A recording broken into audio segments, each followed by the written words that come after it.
What's going on, everybody? Another week, another Ask Me Anything happy hour. So excited to be here. We got the crew. And if you'll look right up in the upper left corner, that's Stephen Nagy.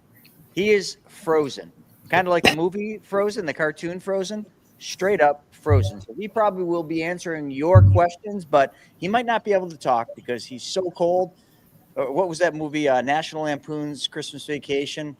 I'll get to that in a bit, but stay tuned. We're going to get that. We're going to talk about National Lampoon's Christmas Vacation and answer your questions about IBC. We'll be right back after this.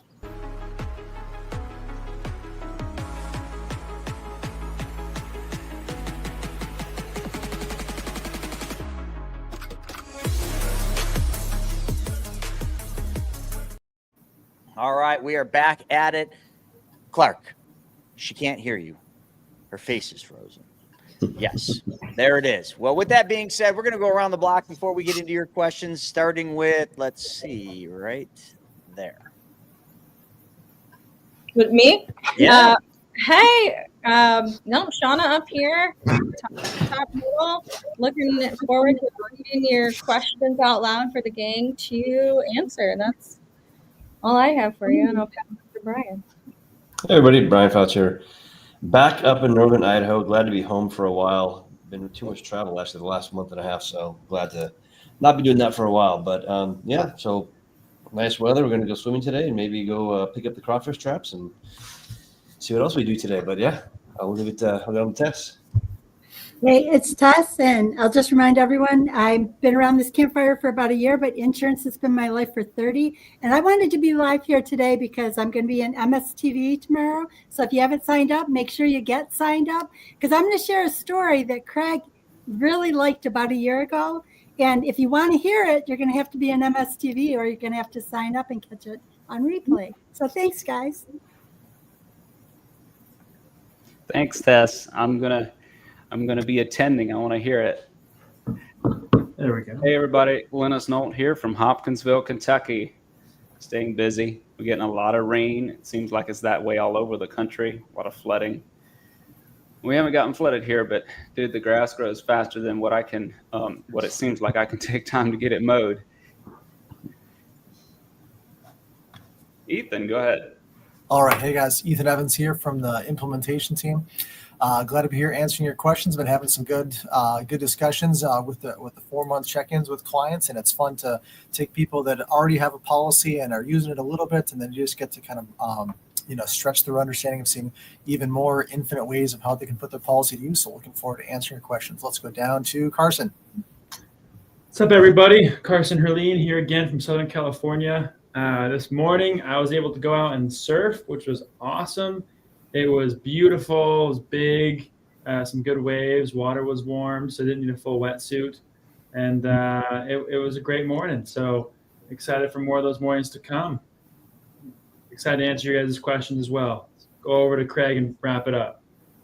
Good afternoon, Craig Yenny here. Y starts the last name, that's why I'm always last. I figured it out as a kid, I'm always in the end of the line, but that's fine. I've just come to realize that's how life is. I'm doing the best. Save the best for last, Craig.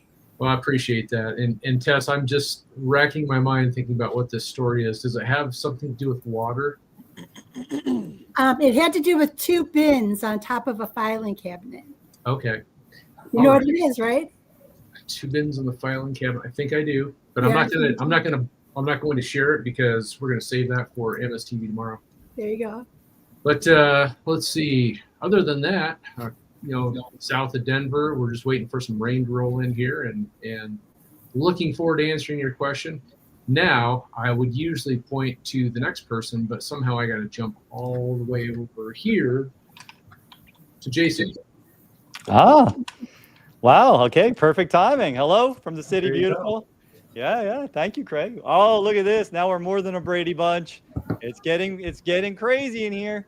Excited to be here as always. Put your questions in the chat. Let's answer them. We always have a good time answering all your questions. Just excited to be here. That's it. All right, love it. We got a few, so I will just get them started. So Shane is saying, curious how a Kohi policy is figured. We already introduced you, Stephen. Stop liver over here, guys. Come on.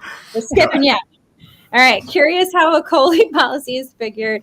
I have an influx of income from lending this year. Whoop, whoop. Tax returns are a lot smaller for previous years. Is it best to be cash rich for policy approval odds? Currently insured for $3 million on my body as a reference. Well, how is a COLI policy figured?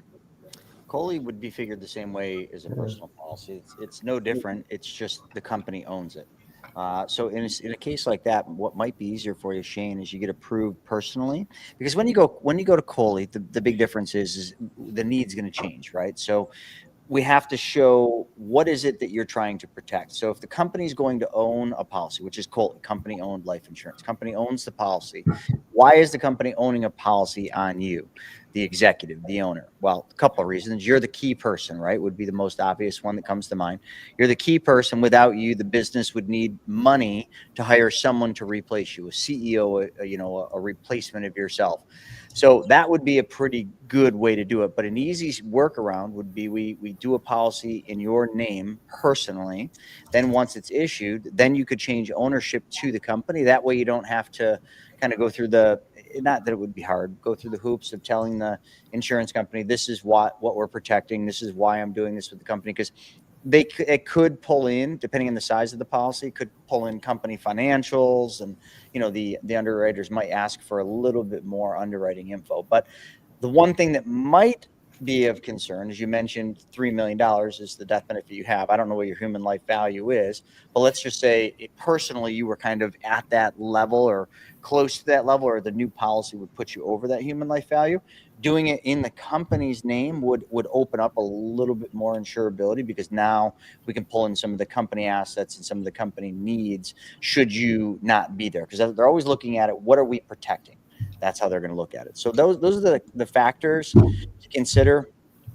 Some people out there will say, oh, there's tax advantages. You can deduct the premiums in a COLI. I wouldn't do that ever, because you always just got to look at it, right? If you're taking a deduction up front, there's a piper to pay at the end. And that's never the right way to do it. But some do. I just don't agree with it. I love it. And the last part about, is it best to be cash rich for policy approval odds? Is anything to say to that? No, I don't know if that's really so much of an importance. I mean, having assets is really what the insurance company is looking at. So income and assets. Income might be low, because like you had mentioned, but assets could be rich. They're not so much going to start saying, what kind of assets do you have? So I don't think it's as big of a deal to be quote unquote cash rich. It would be probably more important just to be asset rich, and be able to document the assets and where that money is. If it's cash, all the same. Okay. He did add a couple things to Craig, if you want to keep going, then I'll read the rest. Yeah, I was just gonna say I saw the second piece for him, and I'm not a CPA, but if he's a single member LLC and it's a pass through, all that income is going to be on his Social Security number anyway. So he should be able to report that income as his income. Once you go to an S corp, that could potentially change. But for now, if all the money's coming into your single member LLC, it's a pass, then you should be able to, classify that as your income for the qualification of human life value. Whoa. Okay, next question. Has nothing to do with money, but I've heard Chris talk about doctors. My wife's got an autoimmune disease and no doctor on network in New York City. Any suggestions on a doctor? And welcome, Paul. Good to see you here. I've seen quite a bit of people having that issue where they can't get a doctor in New York City or have a hard time with it, and then just don't have one. So it must be a bit of a problem in the city. Wouldn't surprise me. All right. I don't know that we have the answer for that. Shauna, you got a weird echo going on. Yeah. Anyone else hearing that? Yeah. Okay, someone else take over then. I don't know what the heck it is. No, she sounds okay. Sounds okay. Try it again. All right. Jared saying, okay, if I take a loan from my policy, do I not have to make any payments on that for the life of the loan, example, 5 years, a loan for $10,000, pay that loan on the last day of the 5 years, so like a payoff. Technically, yeah. Yeah, I mean, you could do it that way. I mean, Jared, there's really no right or wrong way to structure your loan. It's your bank, right? So just be an honest banker. Pay your bank back and pay your bank back with interest because you would pay somebody else's bank. How you structure it, I mean, in that one, I mean, the insurance company's never going to ask you for the loan to be repaid. Now, on that, do not take that because you want to hear that. Jason, this is always you telling me, you know, people hang on what they want to hear. Yeah, so only. You don't have to pay the loan back to the insurance company. However, don't ever not pay the loan back because then you're not being an honest banker. You're stealing from your bank. And if you steal from your bank enough times, you're not going to have a bank. And the other thing is Craig, I want him to kind of comment on this a little bit because the economic value that you get, so the economic benefit, I guess is the way to say it, to you for repaying the loan on a regular basis is substantial. You will simply have more money. End of story. No ifs, ands, or buts. It's just mathematics. So if you did that and you structured a loan and you didn't pay any of the loan back for 5 years, yeah, the insurance company is never going to ask for the money, but the insurance company is also going to collect interest every year on that money. So they're happy. But if you were to just structure a repayment back to your bank for whatever dollar amount you want, the economic benefit for you would be pretty substantial, and you'd be paying the loan down and keeping more of the interest that you normally would give away. Craig, do you want to take a stab at that? Yeah, and it's exactly that. It says you're paying the loan back. There's an economic benefit to you. So let's just say you had a $10,000 loan, 5%, you pay it back at, say, $200 a month. Over the course of, say, 5 years, if you do that, and I'd have to run all the numbers, but you might end up paying net 2.5% or 2.8%. So you're not going to pay as much interest. So there's a reason we teach people to be an honest banker and pay that back. Now the situation might be different. You might be taking some of those funds, putting them to work. That's great. You're out there building cash flow. What I do in those cases, I would at least cover the loan interest charge for year to year so it doesn't accumulate on you. Yeah. So there's a number of different ways of running the money, but that's ultimately what we think about. And Craig, to validate this incredible software that we're testing out and someday will be available, I pay the simple interest. That's what I do. So it's got to be honest. That's what I've been doing. But I was like, what if I set this $28,000 loan to be repaid in 5 years? It's at 5.38% now. Yep, 5.35, sorry. I set it up, Jared, to pay it off over those 5 years. And my actual interest paid was 2.14. Sweet. So there's some actual numbers on a real scenario on an existing loan of what it would look like if I was a little bit better of a banker. And why wouldn't you want to do it? Why wouldn't you want to pay less interest? It's funny. I do want to pay. The answer is the money's going into the HELOC because the HELOC rate is higher. But like if that was my only vehicle, I would be paying it back right now. I've been showing as I've been talking with my clients, just one last thing to add to this, even like when you're in like a debt payoff scenario, whether it's paying off a HELOC or lots of credit cards, even like Craig was saying, just setting up that monthly payment to just cover the loan interest. You take that 5-7% interest, whatever you're paying to the insurance company, just do a simple math problem of take the loan times the interest, divide by 12, put something back towards the loan, and then every quarter or so, as you're taking your next policy loan out, you're going to be borrowing that money right back to pay down your debts. But by keeping that little bit of pressure on that policy loan balance, you're being an honest banker, and it's going to work out so much better for you in the long run. He added some more too, so it operates as a HELOC, like simple interest being accrued. Correct? Yes, except it's getting compounded annually, not monthly, like your HELOC. All right, love it. And I had to learn that from Craig. I was one of those people that kept my whole loan out the whole time and didn't pay anything back until I learned that myself. All right. Knights of Israel is saying, I just got a policy. When is it recommended to start taking loans to invest? Do you need to wait a few months, even if you have enough to not damage it? No, whenever you want. Yeah, Just the it look back, depends. yeah, the look back period and the check clear the bank. But the answer is like it depends on what you're using it for and how you can put it to work. Because if you can need 10,000, but you only have 3,000 in cash value, you got to wait till it's 10,000. So it really depends upon what you're doing with the loan, the cash, for that answer. To be honest, but yeah. But as far as when you can, yeah, they're all right. You whenever you want. Yeah, let me go one step further, Brian. In another important factor when you're considering like when do you start taking loans is you should start taking loans anytime you have somewhere for that money to go that where it can earn a higher interest rate than the cost of capital. So I don't know what carrier you have, but let's just say the cost of the loan interest is 5.25%, but you have a credit card you could pay off at 10%.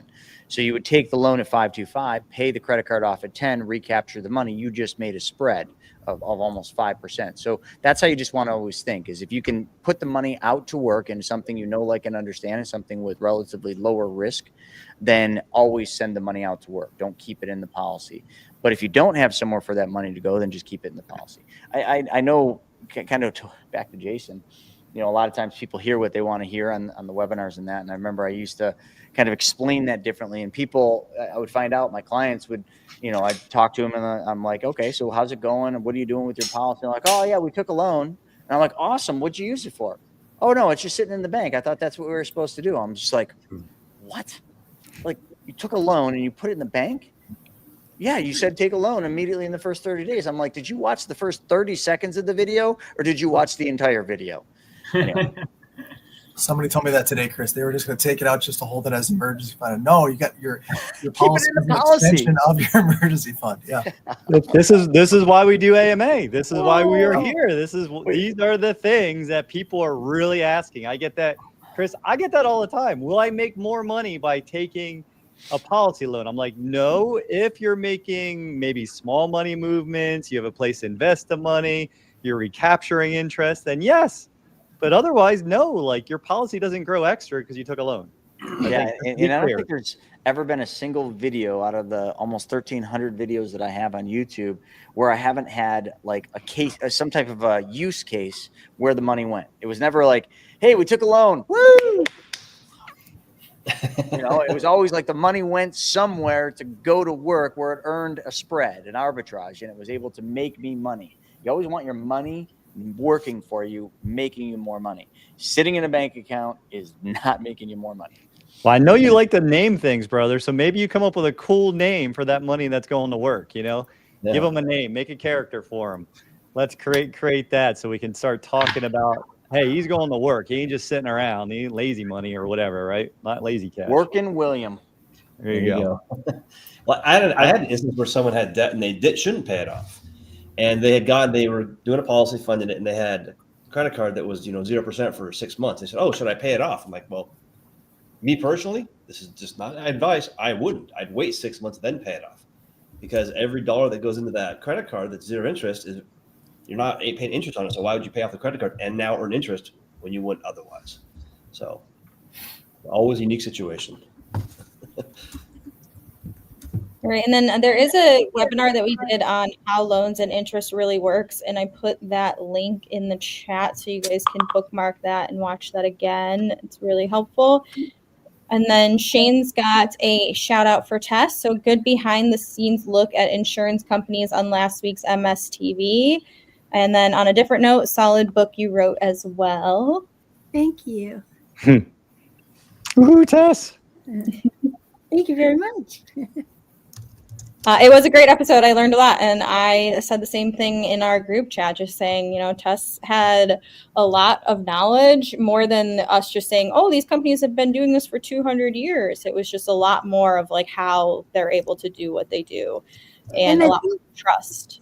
And I think a lot of people don't realize the levels of audit. I mean, we have internal auditors that report to the external auditors that are on top of anything that you would think of for a general business. We don't even worry about the auditors for a general business because we have so many layers before it ever hits that.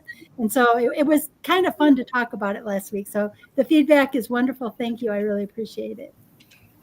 Love it. And then Felix is saying, is it possible to convert little by little my 401k and Roth IRA to a whole life policy without being penalized by the IRA, Uncle Sam? How old are you? I No. mean, no. The bottom line is no. If you're under 59 and a Can't half, you convert it. Yeah. You could do equal. So there's a lot of factors. Well, the Roth, yes, right? I mean, the Roth, you can't convert it, but the Roth, you're not going to pay a penalty. The Roth you could after Right. 5 Sure. years if you're not 59 and a half. If you're younger than 59 and a half, the Roth IRA you would have to have held for 5 years, and then you could easily take that because there's no penalty or interest or no penalty or taxes on that. The 401k, there's and I'm a little rusty, and you have to check with your CPA because you can't give tax advice, but you could do like equal substantial payments. I'm trying to think what, Brian, do you remember what that is? The equal substantial payments? No, I know what you're talking over your about. lifetime. There's a word for it, but just if you're interested, check with a CPA, or just Google it. Equal substantial withdrawals from a qualified retirement plan, and if you do that, you'll get around the 10% early penalty, but you'll pretty much, I don't want to say screw yourself, but you're locked into it. You're like, the payments are all you're going to have. So it's not smart to move qualified retirement money into the policy pre 59 and a half. And I even argue sometimes it's not smart to do it after 59 and a half because you got to be careful about the taxes. That's got to be factored into the mathematics of doing it. The Roth, no problem. Yeah. The only other way is the hardship rule. Right. But you'd have to have a So hardship. hard to prove hardship. Yeah, I've had clients do it, but yeah, you can get around that 10% penalty if you have a hardship and you got to fill out forms and qualify for it. But if you qualify for it, then it might not make sense to have a policy though. So, It might though. There's been so much flooding that there's a whole lot of areas across the nation affected by flooding. I've heard that, actually I implemented this myself. It's possible if FEMA declared a disaster in your area, that's going to be a hardship that you can lean on, and then it's got documentation. It's a good idea. Climate change should be a constant reason, right? Yeah. it's too hot. It's too cold. All right. Capital Flow Solutions is saying, is it possible to combine the velocity method of paying off medical fiat debt with perpetual banking to accelerate and leverage? Yes. I mean, your cash value policy is just because it's the cash value is a line of credit. A HELOC is a line of credit. A PLOC is a personal line of credit. They're all just lines of credit. It's revolving money is all it is. So yes, you can. It's a little bit different to do it with velocity banking and then with like a HELOC that has a debit card tied to it. But we got clients doing them. You just got to understand it. 100%. I did look up that 401k. It's called an SEPP, and there has to be a separation from service to qualify for the withdrawals. And there's like 3 or 4 different calculation methods based on the life. It's based on your life expectancy. So you'd want to consult your CPA. There you go. Cool.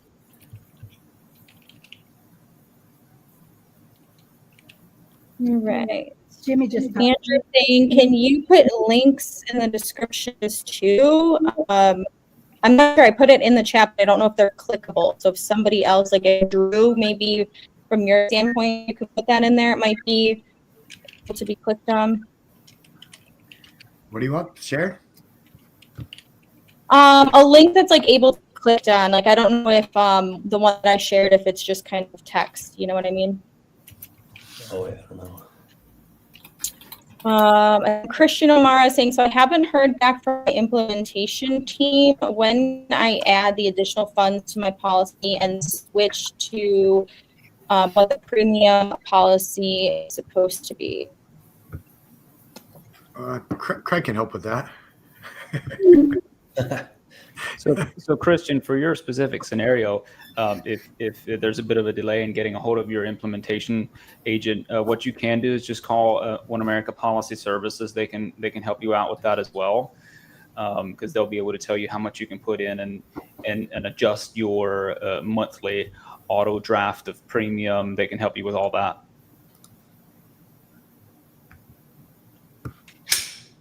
All right. And then Robert is saying, Craig, did you have an opportunity to show Chris's the Let It Rain Money shirt yet? I was just trying to find the picture, and I'll send it to you and see if you can share it, because I can't share it, but it's really cool. He's got a really cool shirt. So let me track it down real quick.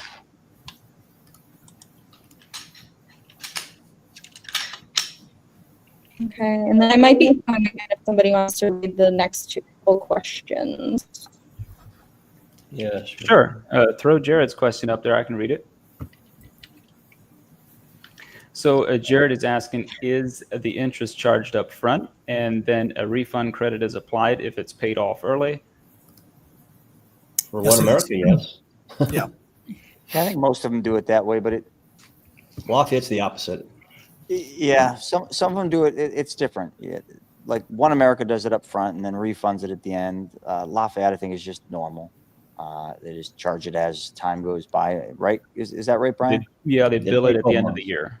They bill it at the end of the year. Yeah, but the one thing with all the carriers, for the most part, is you just have to understand the interest is charged one time. So the more you can repay during that period of time during the year, the better your chances are, because all of your repayment dollars are going directly to hit principal, because it's not like a HELOC, where a HELOC, when you repay it monthly, you're always paying a portion of interest and a portion of principal. So it's diluting the effect of the payment, right? You're losing the interest right there. It's gone. Where with the insurance companies, no matter how they calculate it, every dollar that's going in is effectively knocking principal down, which means if you think about the way that simple interest works, if you pay the principal down, the interest is charged on the reduced principal balance. So every payment you make on that loan, the reduced interest is just going to, or the simple interest charged is always on a reduced balance.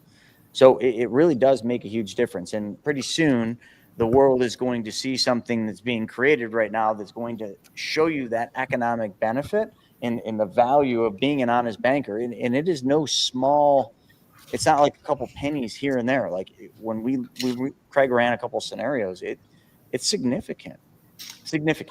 And once this new thing is launched in October, like there should be no reason people would not repay their loans unless it's financial hardship. There should be no reason, because if they can't see it right there in front of their face that this is how much you're going to save, this is how much money you're going to keep, and all you got to do is be an honest banker and pay yourself back the same way you'd pay the traditional bank. I don't know. And if people don't do it at that point, I'm just going to make those signs that I talked about years ago. Here's your sign. Yeah. And it's funny, Chris, when you talk about that. So when Christy Van, I was on a call with her and some of her private clients, and when we were talking through that, and I went through that, and she you could tell that they're like, wait a second, infinite banking makes even more sense with velocity banking because of that calculation. Correct. The only problem is with velocity banking, you're using leverage, you're using borrowed funds, where with infinite banking, you're using your actual funds, your actual capital. Yep. Yeah, Jim Davidson is chatting in from Facebook saying Mass Mutual charges at the end of the year, end of the calendar year. So I guess end of the calendar year versus policy year. I think it just depends on the company. Yeah, I think Lafayette is policy year. Isn't Lafayette policy year? It's usually policy. Yes. Yeah. Okay. I can read off another question. Next.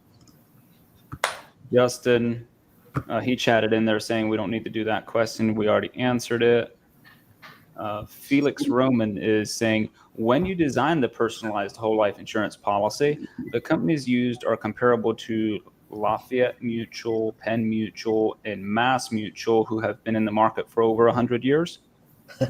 They are those companies, and then a few additional ones, and they've all been over 100 years profitable every year. It's all between 119 and 160 years for everyone we write with. We don't really write with Penn Mutual anymore, though, because they're direct recognition. They do some wacky things with the way they show their illustrations. It's not a bad company. I'm not saying that. I just don't like the way they illustrate, because it's probably not going to materialize the way that the illustration shows with Penn. That's my personal opinion. Where Lafayette, Mass, One America, the companies we are writing with, they show current assumption, which is today's dividend is the dividend they show moving forward. So it's just a more realistic view than Penn that has some calculation on how they calculate what the dividend is going to be in the future.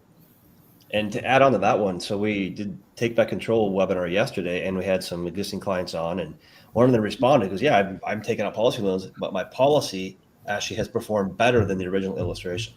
And that was with Lafayette. Yeah, because their dividends went up. Mm-hmm.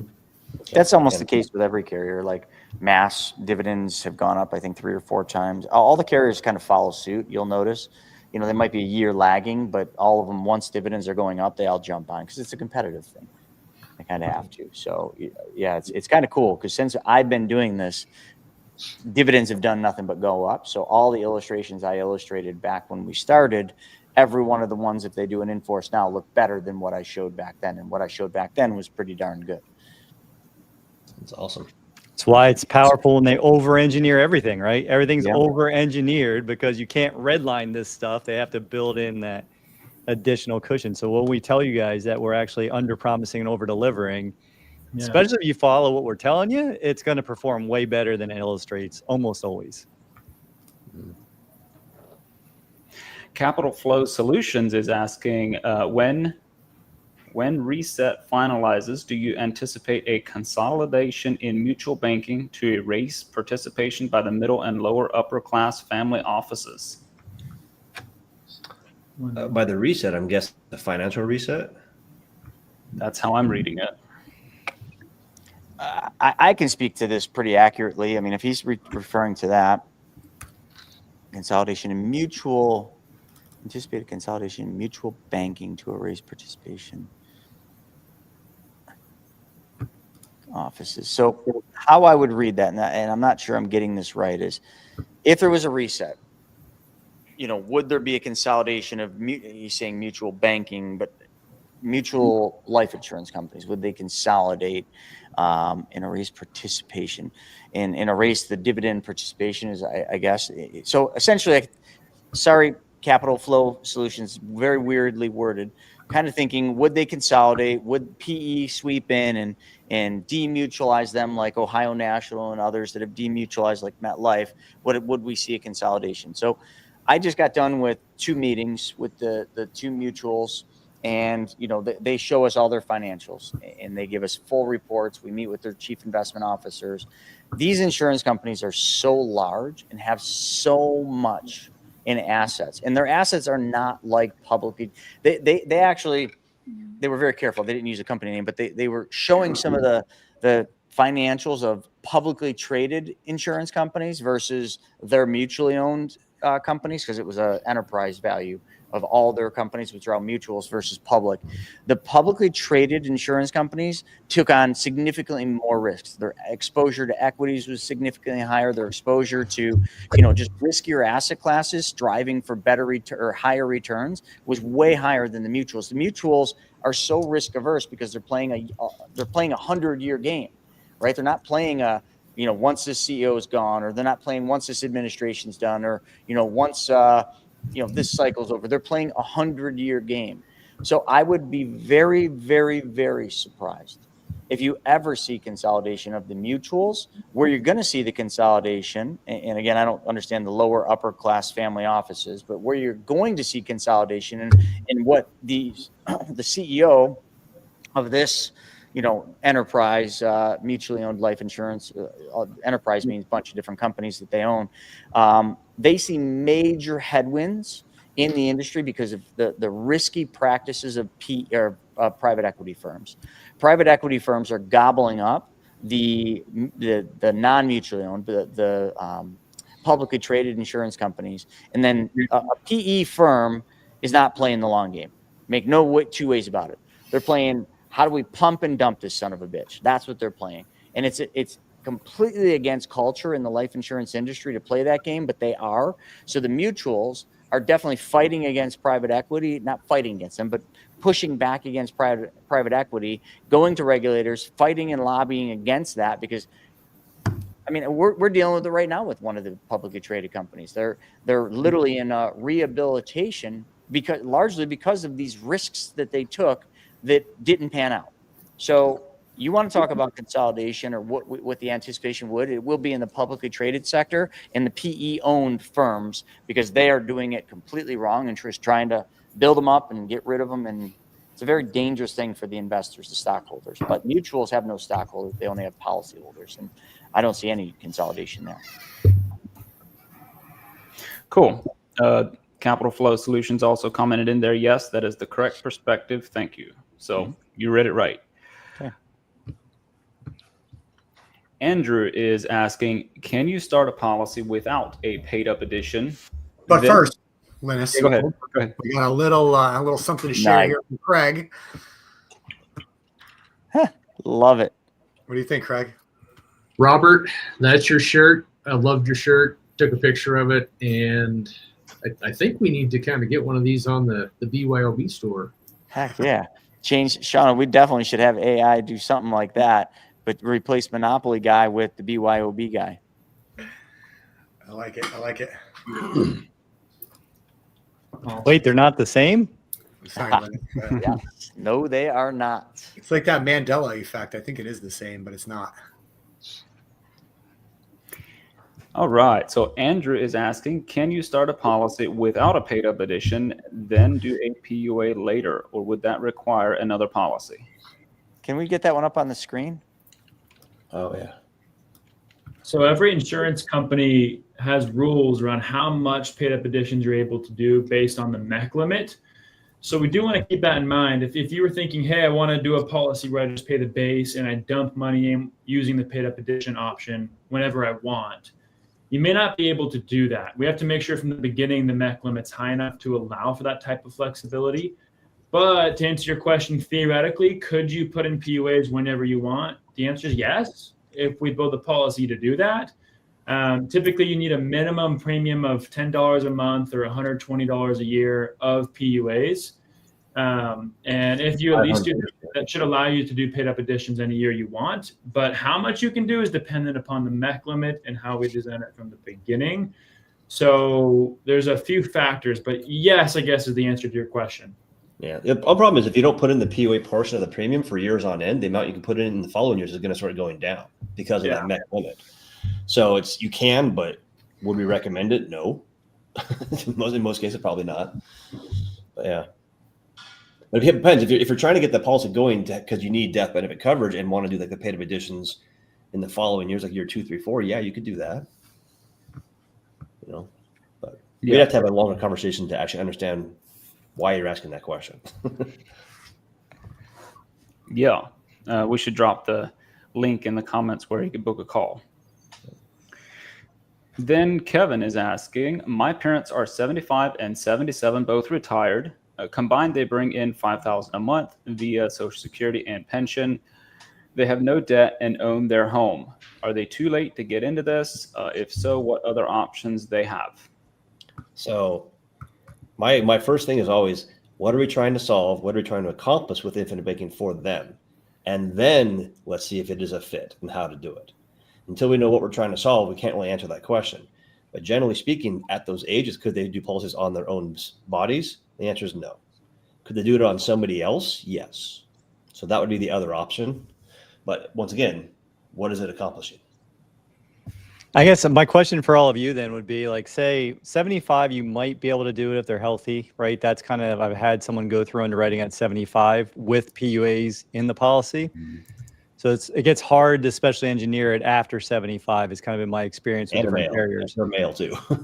Yeah. And then the other part I would ask, like if they're trying to set up, like say it's just a legacy play. Like they don't have any debts. They're not using it for this. Maybe they're just trying to pass on a legacy to grandkids, something else. That way, whatever they're putting into it will multiply, right? With a death benefit, if they are approved. I mean, would you consider doing just regular whole life at that point if they're able to get approved, or how would you guys think about this? Well, honestly, that's actually a really good point. I haven't thought about it this way, but it kind of just clicked in my head for a second. if you're looking to get coverage to have some sort of legacy for your kids or grandkids at that point, if you look at an actual whole life policy that has paid up additions at 75, it's very little in paid up additions, and the death benefit's very little because the amount of premiums you're paying to the death benefit it doesn't usually look like a ton of coverage for the premiums you're paying. And I've even seen illustrations where 10, 15 years into paying premiums, the death benefit's just barely higher than the premiums you've paid, like not much more. So if you're really looking to get leverage to provide some legacy for your kids or grandkids, and you had money available to put into something, you could potentially buy a rental, put 20% down and get 4 times that in a loan from the bank. And if you have some tenant in there paying it off, I mean, it's kind of getting 4 or 5 times leverage on your money. That might be a better return in 10 years than getting a policy, to be frank, in terms of like thinking about it. Like that idea kind of came up in my head, but maybe I'm wrong. But there could be a way in which that even could give you a better return than the policy at that age. I like to look at it from the perspective too of where that efficiency point is. And I look at this a lot with in initial calls and ongoing calls with my clients in the implementation side of finding, based off of how your policy is set up and designed, when are you at that efficiency point where you're putting $1 worth of premium in and getting $1 plus back out.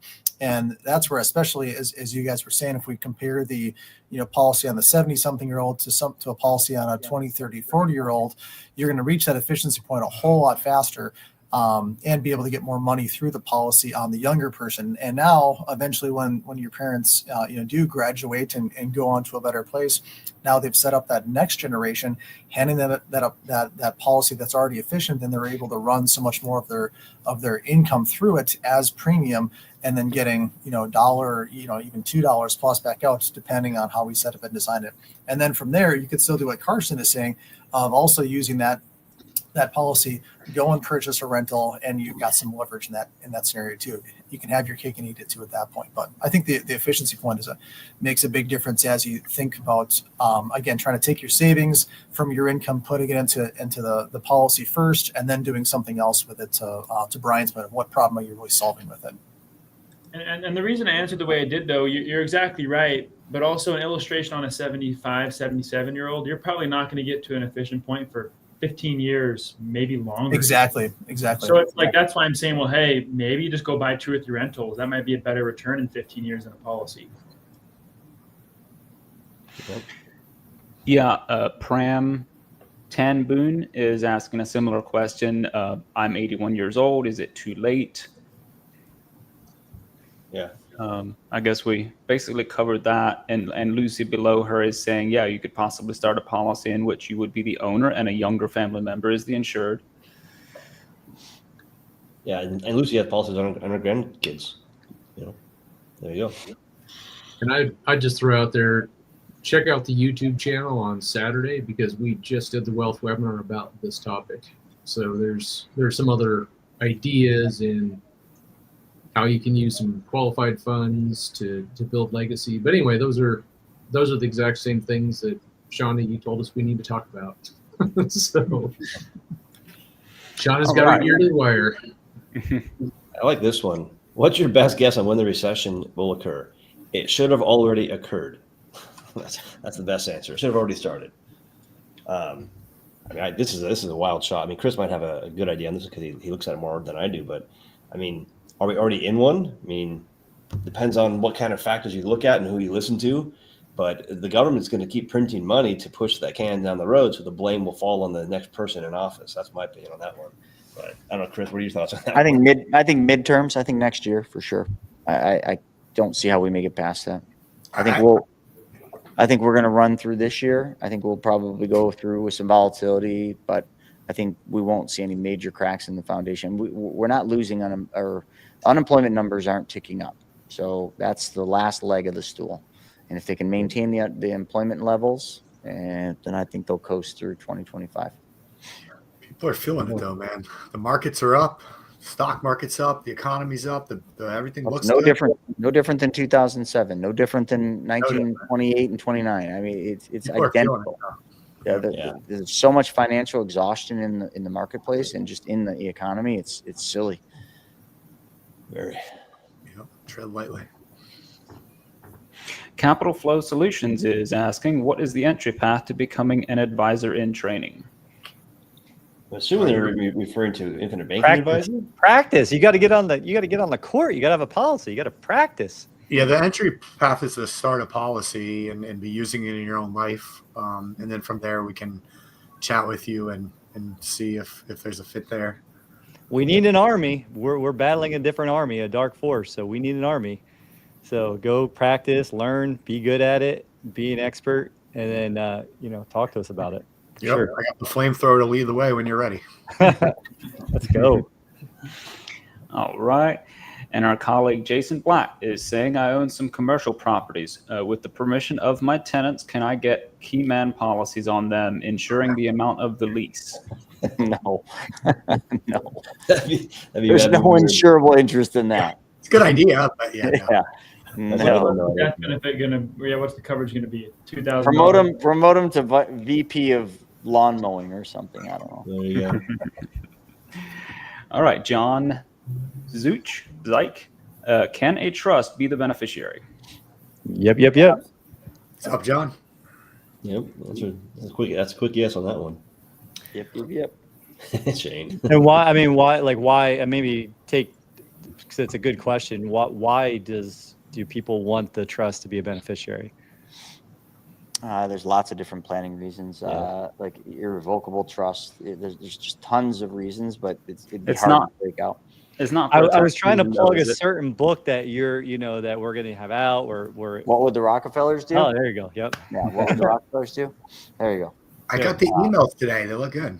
I'll be more direct next time. That's what I'm saying. Because we're creating the waterfall method by having the trust protect the family, your family policies. The beneficiary goes into the trust.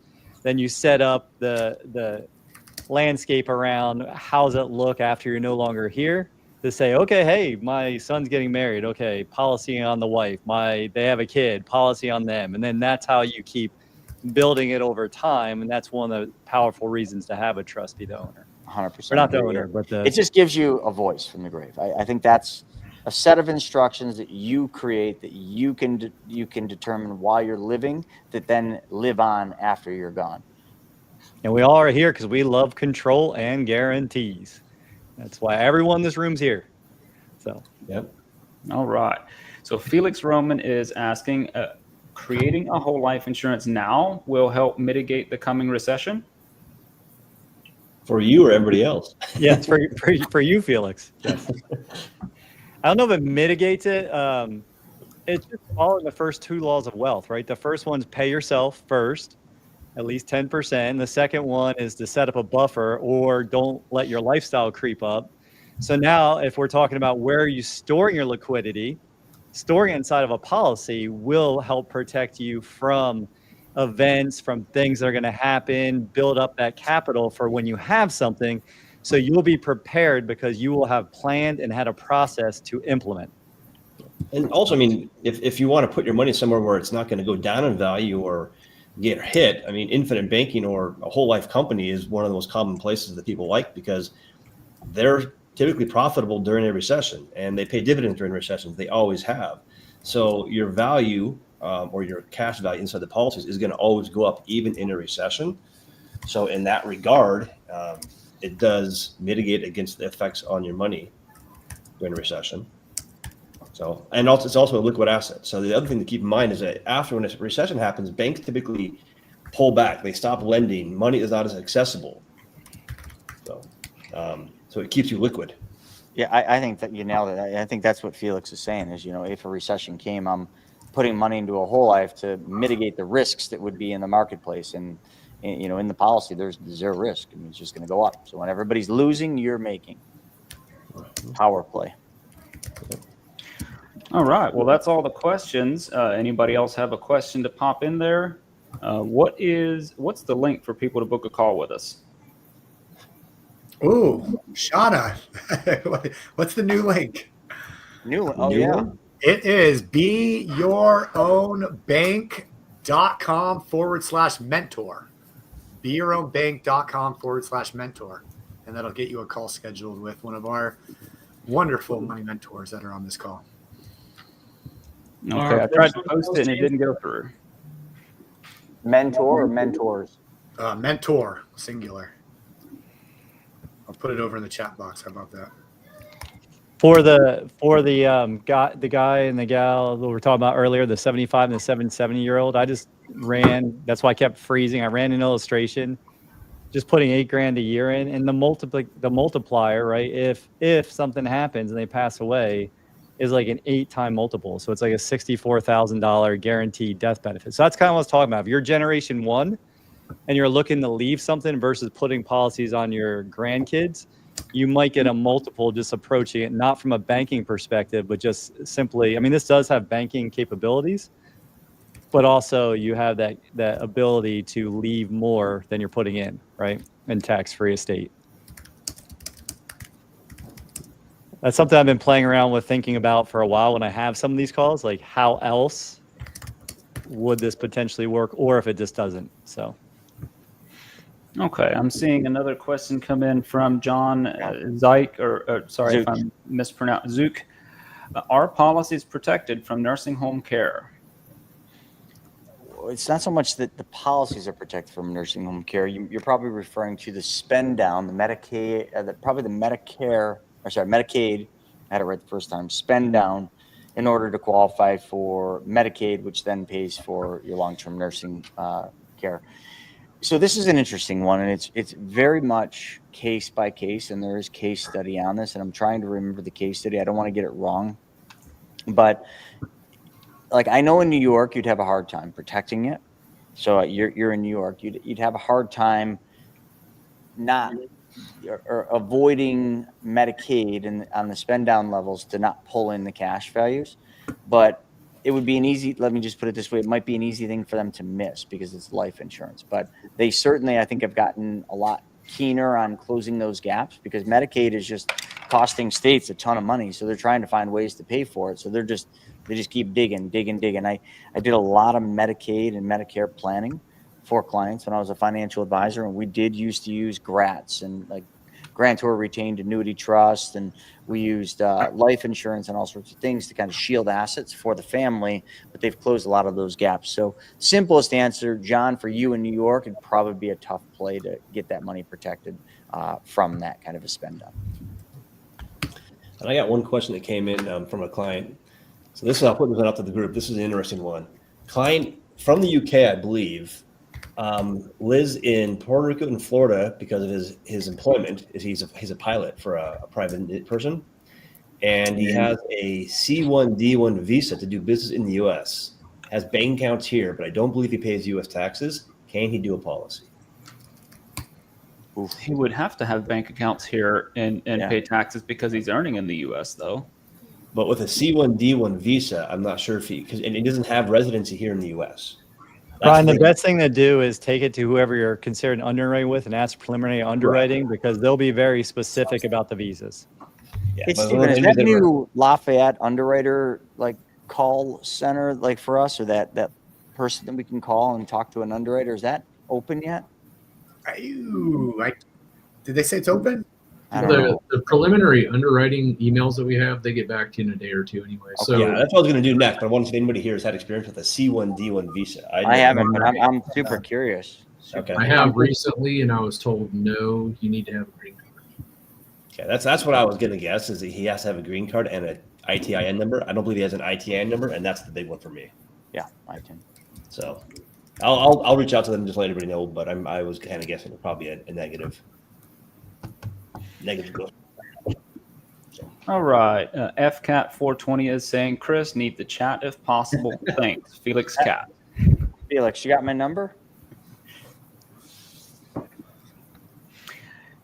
Jim Davidson is asking, so who is coming to visit us in Costa Rica first? Mastermind, let's go. I'll volunteer. Yeah, I want to go to Costa. I live in a treehouse and surf all day. That's all I want to do. Yes. Go to Costa. He's in a really cool spot too, like right by the volcano, right down in the beautiful place, right on the water, big lake. Awesome. I'm in, Jimmy. I'm in. I love it. All right. I don't know. Yeah, Eve is just talking about the look back. So she's just saying transfer the whole life policy to the beneficiary 5 years before needing Medicare or Medicaid or Medicare. You can, and that's usually what a lot of people do. A lot of the planning that's done is transferring assets before that look back period, which currently is 5 years, and transferring it into like an irrevocable trust. A lot of different planning, but you'd need to consult with probably an estate planning attorney would be the best first stop to kind of have them look at everything and give you the best advice, because that's definitely legal territory. Yeah.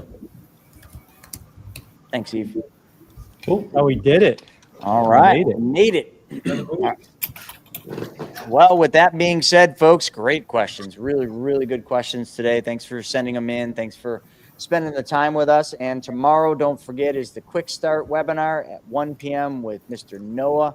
So join him, especially if you're looking to be the bank and get into private lending. So with that being said, we're going to wrap this whole thing up. This has been another week of Ask Me Anything. Happy hour. We'll see you next time.